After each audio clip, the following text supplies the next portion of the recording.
Hi, I'm Adam Yenser, and welcome to the Canceled News. Since this episode is premiering on January 6th, we're going to start by observing a full minute of silence for each victim who was killed by the violent insurrectionists on January 6th. Please be sure to like and subscribe. I just passed 8,000 subscribers, which means hopefully this year I can reach my goal of 10,000 subscribers and then retire. And come see me live. I'll be at the Comedy House in New Orleans on January 20th, the Comedy Showcase in Ann Arbor, Michigan, February 8th through 10th, and I'll be at Brad Garrett's Comedy Club in Las Vegas hosting for Dave Landau February 12th to 15th. They're going to be great shows, and you can also catch me later this week on Dave's Normal World podcast on YouTube and Blaze TV. Now here's what's in the news.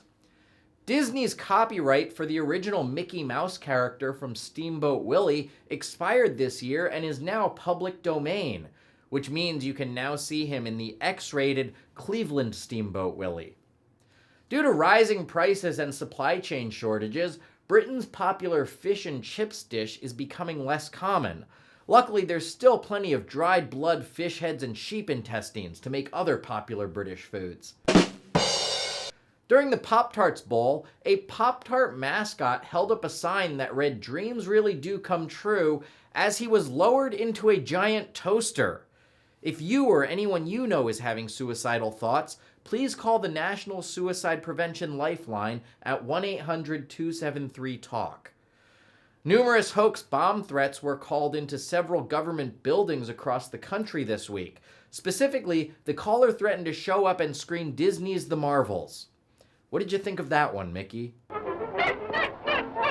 During a Times Square New Year's Eve performance, Green Day changed the lyrics of American Idiot to criticize Trump by singing "I'm not part of a MAGA agenda." Then, to honor Joe Biden, they sang Basket Case. Polls show an increasing number of blacks, Hispanics, and young voters are abandoning Joe Biden and the Democratic Party. Luckily for Biden, he still has overwhelming support among dead and fake voters.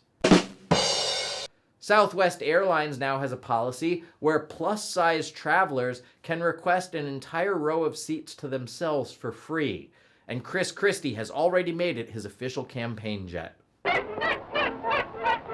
Several high-ranking cardinals in the Catholic Church are criticizing Pope Francis's decision to bless same-sex relationships. Said one angry Catholic cardinal, "The fact that it was wrong is what turned me on so much." A largely unredacted version of Jeffrey Epstein's client list was released this week. The only names that will remain hidden are the names of his underage victims, one person who was falsely accused, and anyone they still don't want us to know about.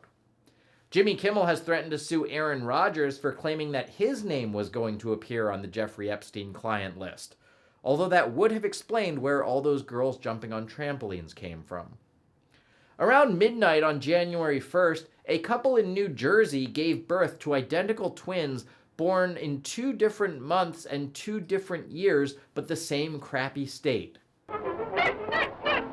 A Florida man is suing Dunkin' Donuts because one of their toilets exploded, injuring him and covering him in feces.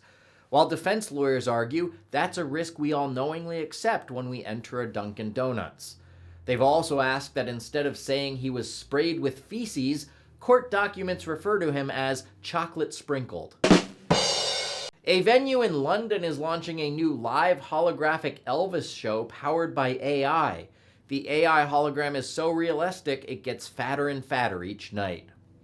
Costco is reportedly getting rid of churros from their food court menu, and no one is more upset than the people in a row by themselves on Southwest Airlines. Harvard President Claudine Gay resigned this week amid ongoing scandals involving anti-Semitism and allegations of plagiarism in her dissertation, which was titled "How I Created and Designed Steamboat Willie."